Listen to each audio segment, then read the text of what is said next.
So today what I want to talk about is really some of the learnings that I picked up over the last 12 years that collectively contributed to the book that I wrote. My book is not a book that merely criticizes the state of branding and business in Asia. It's actually a good news book. It's really about celebrating Asian brands. It's really about recognizing that the future is about Asian brands. So what's happening in Asia? 4 words that are contributing to change, 3 of which I'm sure you're familiar with: globalization, technology, and China.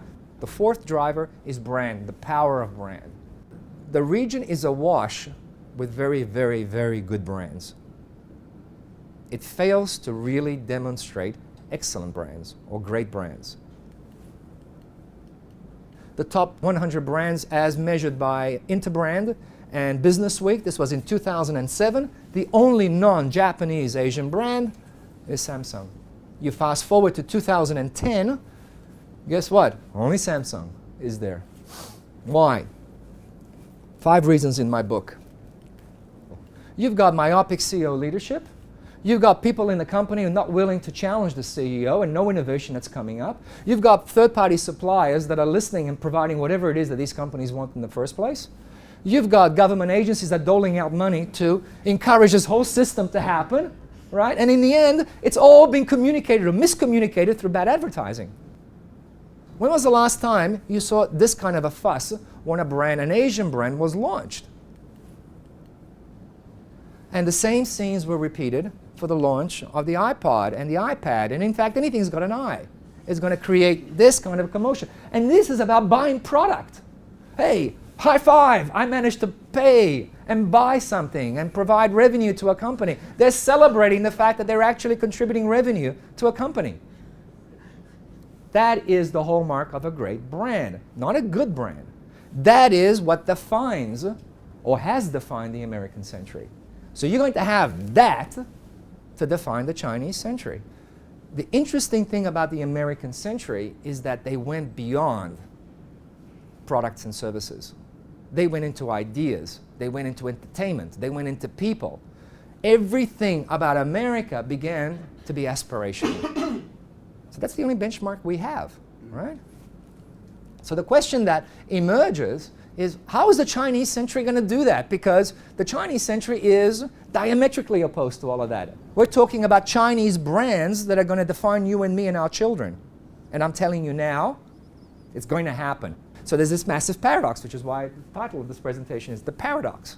Because everybody is convinced that it's going to happen, but nobody has actually bothered to figure out how it's going to happen.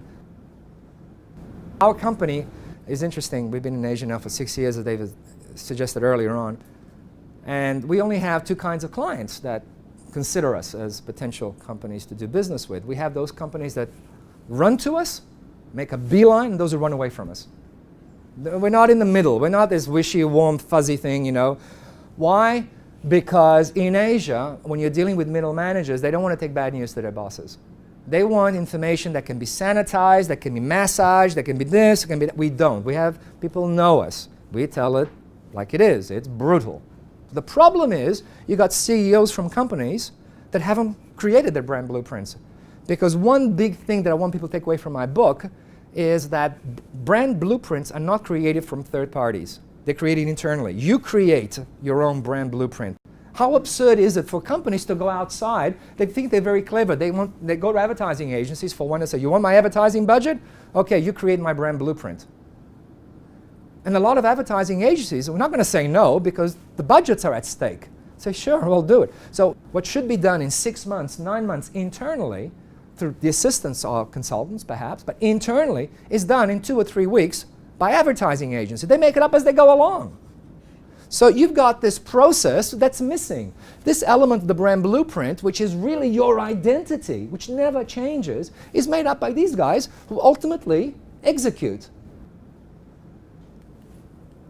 So we start off by telling our CEOs to redefine their definitions of branding and really look at brands from a broader, more conceptual ideas. The idea that your brand, your company brand, has the ability to define people. And if you start off with that understanding, if you buy into this, you can begin to understand just how powerful your brand can actually be. It's not just a vehicle to sell stuff.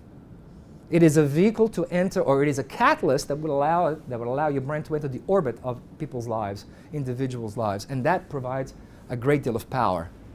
So, I end up essentially telling my audiences, this is a good news kind of a session. Why?